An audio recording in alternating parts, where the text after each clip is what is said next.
la.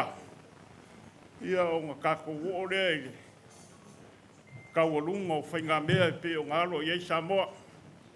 Lau kou kulai mai. Ia e kau ave le kako malo o Samoa. Ia, me anga maku whai aku e le kukunga maosa maku whamakalanga ni ngea whiafu. O maua. Ia ngā o maua ngi ave whiau. Le su aku le sunga ia misa. E soto, ia o le sui kei kai o le Kalesia. O le Worship Center, Christian Church Worldwide. Ia, o lo mo mori mai alo whaanga sia mako kai kai. O lo ko e sea ma le akungu. Ia le ropo se aso le, mai aso fou o le ako e kariunga iai whangua. Ia ua ia whakongu ma ua. Ia make o mai kako wheiroa i le ngea whiafa. Ia mea siri, o le kau mai le leile ngoa ipo mawalunga le soifua. Pa ia o le whawharikui, pa ia walawa leo le kako whainga malo. Ia, e le isa ma kala kere, paua o lea. Te mori mai ngi alo whaanga. Te mori mai vo ingi. Kuku aku le kauau. Kari kongo fo ia le whaingofie le whamoe ngalo aku iai. Ia a olo mamau lava lango le kapua inga le Kalesia. Olo kakalo maku le mulipanga. Ia o ko whaiwa mangaia. Ia o le mako kakalo. Whamanguia le kua. Ia ilang whamangianga e lo kulai mai. Ia whapenga o ngā awari kia e lo nganga pa ia mea maua lau koko wha. Wha le kua. Ia, mai se foi o so kouwhinga ngalo. Ia wana ka kouwhinga malo. Ia o le mako kala lea ma le nganga whalo aro kele. Ia ima, ia se kaimi ia pe fia sau ngoa voi le sunga le sui kai kai. Ia e ngi kele ngā wā mako kala e le kua. Paua leo se mea lofa le Kalesia. Ia o le ama mori aku i ngā. Ia e avanga lima ina usunga le kai kai ma le pa ia o le kako whinga malo. Si lua se furu afe. Ia ua maua. Ia whamanguia kuai whamoe moe. Ola mako kala. Ia a kako kala ni ngea fiafi. Ia iai le anga le lei o le kua. O le vaenga voi le mako e Kalesia. Po ua iwa se furu pasenge o le Kalesia.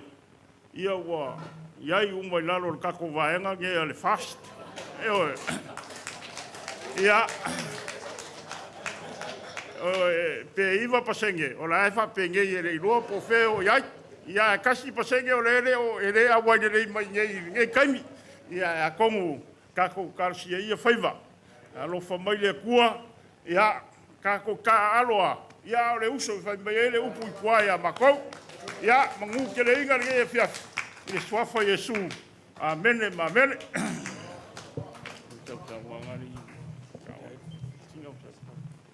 Ua whamalore ka ngoi la ua fionga ala ia sa.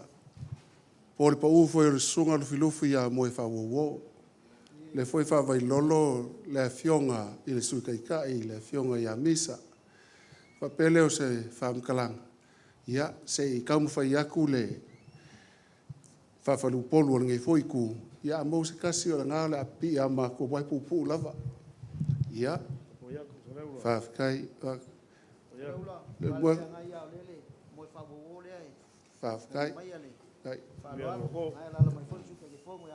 Ule ongo, o vea kunga o emo mai e ko fonga rongo wingo mongi le. Whawkai. Pa mai ngā kau masinga e le ka mongongo ma le kuikonga. Ngā asa longa whaiva o ngai sela ngā make. O ngā mau ai leo le kala mai le kau masinga se ka ngaka ma le iku o kako keu keunga e le kau masinga se ka ngaka ma le kua. O leo o lua sumai o lua o sunga i whawhengai ngā kaulangi. A wale e Kalesia o au le lalolangi e ka ua o le onga kongo ka pua inga Worship Center. Whamalo. O le foku a i mai o le Kalesia i le whaingofie. Ai whawhekai langa o le ua pinge la volo i eile kua e onga kongo i ei ka pua inga. Le ua whafonga fo i le i kua o le malu. I le maa au o le fionga i le aposkolo i ato uta alo li. Ia e kai ngange fo i ka whai i malo losi o lo popo wai le Kalesia. E le whangalo inga lo mako suru wha i aku e Samoa o wale wha mungianga mai le langi.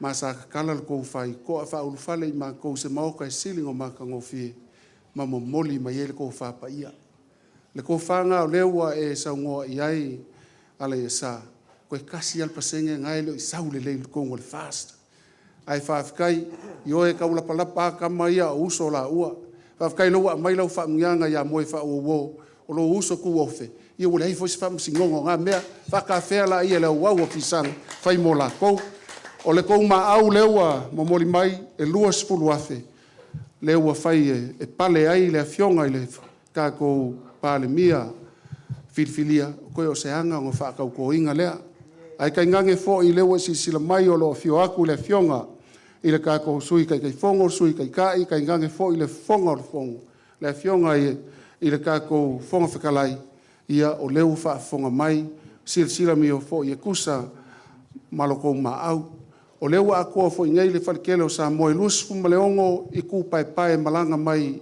I fafo ako sa mo Amerika sa mo New Zealand ia fa pe fo ia Australia Hawaii ia ma Amerika moli mawinga le kamao ainga le ngaka kamao ainga le kingo ai si sili le nganga mako fa pelea ia lewa e sausangoa lo fa mai le kua mau pele fa ko fa la inga ia wa fo il kausingo ka ko afioanga mai se pisingisi ai sili ai le launga inga o le upu fola e fau wai ingi kangaka fo ngi kangaka maka u le kua ma ve ai sa mo o se kungu e kumu le farfangi mangofo file mu la kam fa yaku ia le ka ko ainga ku sai fo I morko so angi mai o ko fa kamali ile afeka la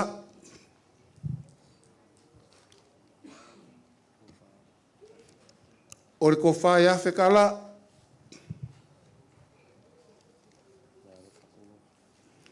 o le mea alofa e kolu afeka la la fionga le aposkolo ia o ia lava le kaikai o le kalesia ia to uta loli e afeka la ia lausunga la au fausia misa ia wa fo ile wa ia le inga kaua anga ma la ko kam ia pola pui fo ie e nga ko le vau ma le malu ia falla kai afeka la o le la foleo ia ko fa le la o fionga ala esa ia po la fo sunga ia lu filufi e lima se la kala ia fa peleo se mako kala anga leile kua fa punga pele vai mangingo o wa fa ka mafalia ele ngaka ia lo la va sa mo ai fa pe fo in ka fiofi mau I makua malako fanga inga I fa pale inga le ola e fa va mau ale so I fu manguia ile fionga ile fongo fongo ia kai ngangi foi sui kai ma sui kai fongo ia male foi ku le mal ia ai ola ia lengi ai ngol fa ku le ku sa mo kasi mo ke le inga lengi ia fiafi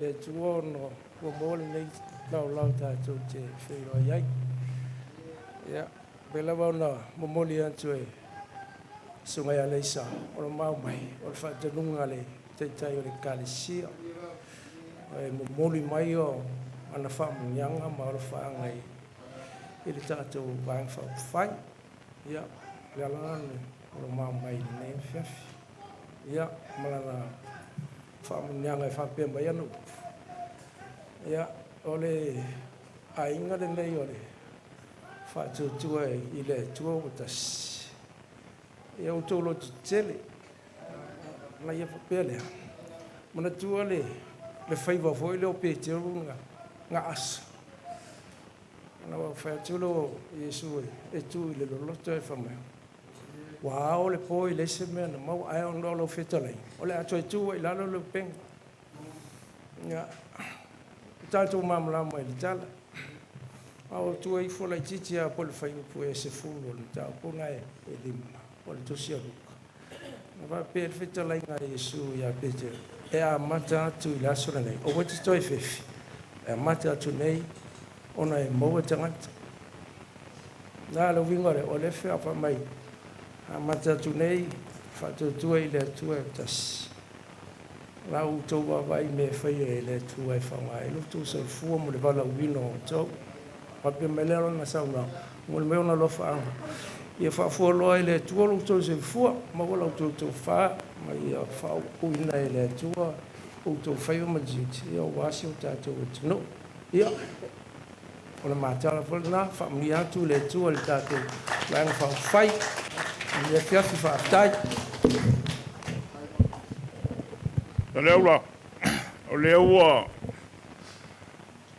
sa ngoaku le, ke tai se whawa, la i au whaleangang. Ai sa musu ai whalewe lawe i keimi au, kalai i lau, kalainga sa le aula. E iei le mangaku, a mako i o ngei mangei mea, mo le ngangea le mao mai. E leo le whinga ngalo fo i leo le kua pa o le whinga ngalo fo i le kaikai pa le e kare sia ngei. O mako ngei, ia mako ke kalikonga, o mako mai ai le anganga mama. E kuaku te fisosoangi, o ngā ua whaaunga ngase le wha moe moe, lewa ngau kou ngā pākia, pāpelea. A waku mea ia i ngai, karamasi ngei ai fo i le wha moe moe le kāresia. Ia leo ma wha mangu i aku sui kei kai, ia o le anganga fo i le kasi. Alofa mai le kua wha mangu i le sui kei kai. Ia, e le pai o le whawharkui. Ia, ka ko whenua i kai au, pe a pule lofo le li au lia. Ia, mangu ia lo kou wha moe moe. Whamalo. A ko kala lea mea nganga whaaloalo. O le a kamusu lava e koe whingau vale le ango lau sunga le whawhengainga. Ia ngei me ange e whamalaya inga. Ai whaafikai le mangaku mailo ka kua inga. Whakukoe le kua sa mou kasi. Momole aku lua soifua ma le fionga ia misa. Sui kai kai. Ka ko mafuka i le aso a kai au. Ia. Ka ko whelai fōima. Le ala ua moli mai le lua ka mafukanga, la moli aku lua sa. Ia, ai, ka ko whelua ia le aso akai au. Ia, soi fo ia. Ai mangu ia, mais pakele ngā mo. Misa ia, mais se fo ile. Le fionga ia, ala ia sa, sunga ia lufrufi.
Vela e le tātou mea ai, ia lea, whai o lea, ia, sau lo tātou.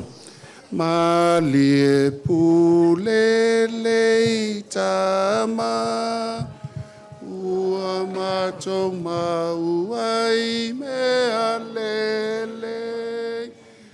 O ia mātou fia fia iai a o tuma, le olane amene.